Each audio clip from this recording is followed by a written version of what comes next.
Hey guys, आप सभी को मेरी तरफ से हैप्पी न्यू ईयर।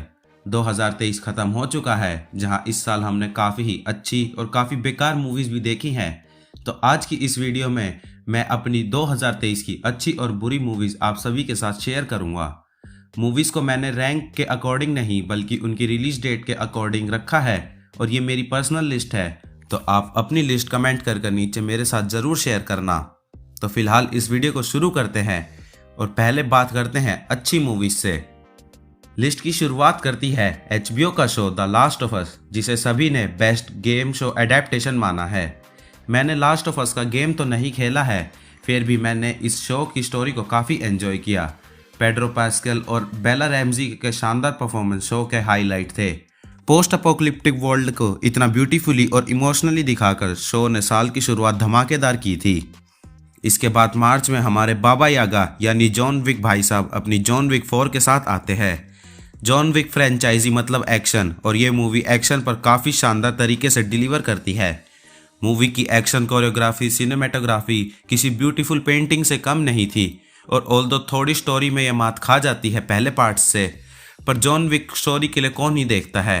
एक्शन चाहिए था और भरपूर एक्शन मिला, तो मैं तो बहुत खुश था।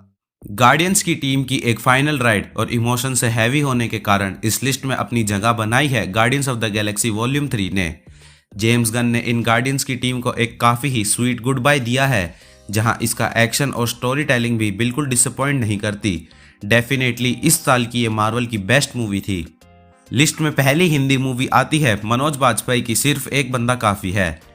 मूवी गॉडमैन के सेंसिटिव इशू पर काफ़ी अच्छे से बात करती है। मूवी एक ट्रू स्टोरी के कोर्ट रूम ड्रामा पर फोकस करती है, जिसको मनोज वाजपेयी ने अपने परफॉर्मेंस से कैरी करा है। लास्ट में आया वो मोनोलॉग के लिए राइटर को सलाम मेरी तरफ से। नेक्स्ट आती है लिस्ट की इकलौती animated movie Spiderman across the Spider-Verse. एक तरफ लाइव एक्शन का माल है और एक तरफ एनिमेटेड यूनिवर्स। देखकर लगता नहीं कि ये दोनों को सेम सोनी वाले ही बना रहे हैं।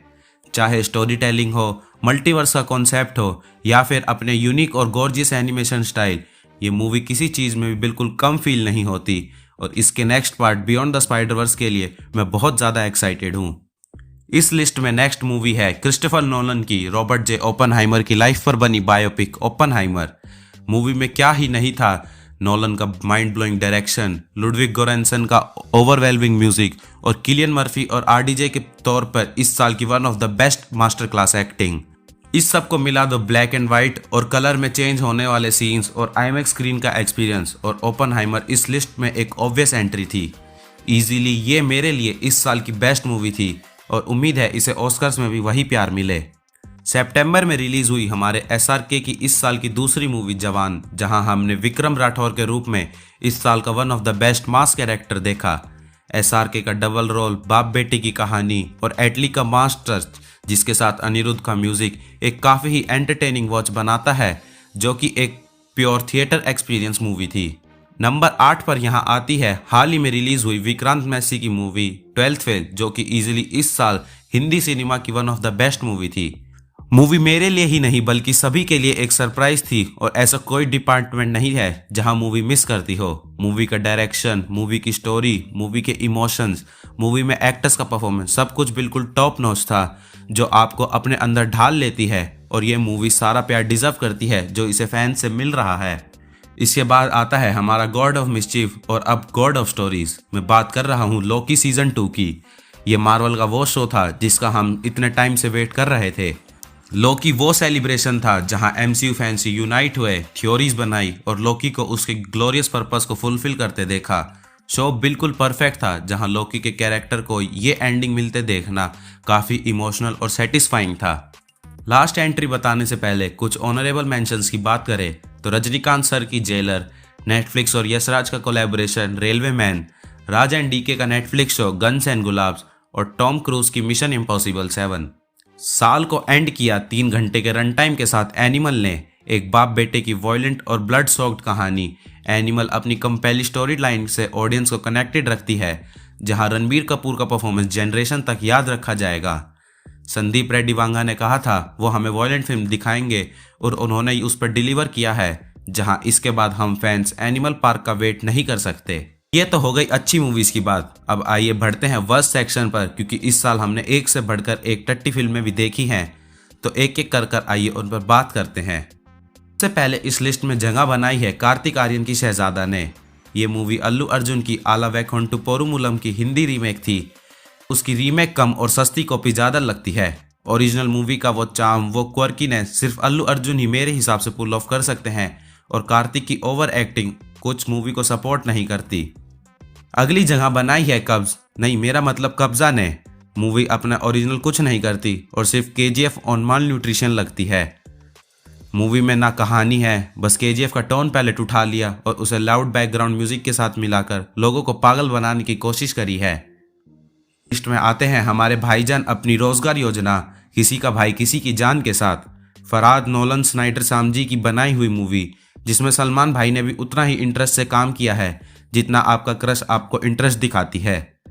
सलमान भाई को अब एक सीरियस कमबैक करने की जरूरत है, तो उन्हें थोड़ा वेट करना चाहिए, कोई अच्छी स्क्रिप्ट लेके आए और 2-3 साल का गैप लेकर कमबैक करना चाहिए। इसमें 4th प्लेस मिला है आंखों के लिए जहर आदि पुरुष को। तुम्हारे पास रामायण को मॉडर्न जनरेशन के लिए बनाने का चांस था और तुमने ये बना दिया। प्रभु राम कोई एंग्री यंग मैन लग रहे हैं, हनुमान जी को तो इन्होंने मास कैरेक्टर बना दिया। वीएफएक्स को इग्नोर भी कर दे तो मूवी का स्क्रीन प्ले बहुत वीक था और इसके डायलॉग्स, खैर उन पे बात ना ही करूँ तो अच्छा है। विदाउट अ डाउट अगर इस साल की वर्स्ट मूवी का टाइटल किसी को मिलेगा तो वो आदि पुरुष को ही मिलना चाहिए। अगला स्पॉट जाता है मार्वल का वो शो जिसने बातें तो बहुत बड़ी बड़ी की थी कि स्पाई एस्पियोनाज थ्रिलर होने की, पर ये शो तो हक दिया। सीक्रेट इन्वेजन की स्टोरी लाइन कॉमिक्स में इतनी अच्छी है और शो में पोटेंशियल था, पर कहानी उसको तो इन्होंने आग लगाकर गटर में फेंक दिया। निक फ्यूरी के कैरेक्टर की जो लेगेसी थी उस पर भी इन्होंने कालीन पोत दी और ये शो अब मार्वल के लिए एक गंदा सपना है। नेक्स्ट आती है इंडियाना जोन्स 5। अब मैं खुद पर्सनली इंडियाना जोन की फ्रेंचाइजी से इतना इमोशनली कनेक्ट तो नहीं हूँ, पर फिर भी मूवी काफ़ी डिसअपॉइंटिंग थी। मूवी में इंडियाना जोन्स की लेजेंडरी कैरेक्टर था और डायरेक्टर चेयर पर जेम्स मैंगोल्ड जैसा डायरेक्टर था, पर फिर भी मूवी काफ़ी फ्लैट पड़ जाती है, जो कि बस एवे ही निकल जाती है और लगता नहीं कि इसे किसी इंटेंट से बनाया गया था। एक टाइम पे जो फ्रेंचाइजी पास्ट के एक्शन हीरोज को सेलिब्रेट करती थी, उस फ्रेंचाइजी को मजाक बना दिया एक्सपेंडेबल्स 4 ने। मूवी के ट्रेलर से ही अंदाज़ा लग गया था कि मूवी हगने वाली है, पर देखने पर पता चला ये तो सिर्फ हगती नहीं बल्कि गोबर में हमारा मुंह घिसड़ देती है। मूवी में 3rd एक्ट तो है ही नहीं। मूवी सिल्वेस्टर स्टैलोन के नाम पर भी स्कैम करती है, क्योंकि वो तो बस स्टार्टिंग के 10 मिनट और एंड में आते हैं, क्योंकि उन्हें भी खुद बस पैसे के लिए ही ये करनी पड़ी। इंडिया की फर्स्ट डिस्टोपियन पिक्चर जिसे देखकर सपोर्ट फैंस को मिलना चाहिए, ना कि मूवी को। मैं बात कर रहा हूँ बागी 4 या फिर गणपत, कोई फर्क नहीं है दोनों में। वही टाइगर श्रॉफ की उड़ती हुई लातें, साई-फाई के नाम पर हमें ये टट्टी परोस दी गई। मूवी के क्रिएटर्स भी इतने लेजी थे कि वो ग्रीन स्क्रीन तक हटाना भूल गए, और हिम्मत तो देखो, अगले पार्ट के लिए इन्होंने विलन भी टाइगर श्रॉफ को ही बना दिया है। यहाँ एक नहीं झेला जा रहा, इन्होंने 2 टाइगर श्रॉफ दे दिए। पाप लगेगा अगर इसका पार्ट 2 बनाया तो। एक और मार्वल प्रोजेक्ट जिसने यहाँ जगह बनाई है वो है द मार्वल्स। मूवी का ना ही सर था ना ही पैर। स्टोरी के नाम पर इन्होंने हमें बिल्लियों की स्टोरी दिखा दी, तो समझ जा इनके पास कितना मटेरियल था। ये तो ईमान विलानी है, इसलिए मैं शांत हूँ, वरना इस मूवी को भी अच्छे से धोया जा सकता है।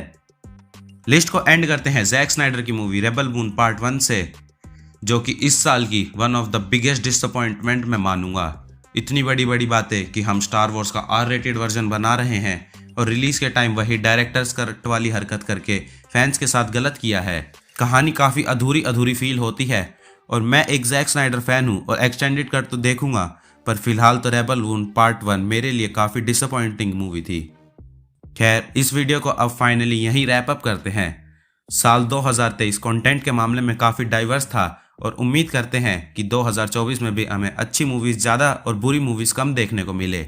जाते जाते अपनी लिस्ट कमेंट करना मत भूलना, और वीडियो पसंद आई हो तो इसे लाइक कर देना। मिलेंगे अगली वीडियो में, और तब तक आप सभी को हैप्पी न्यू ईयर।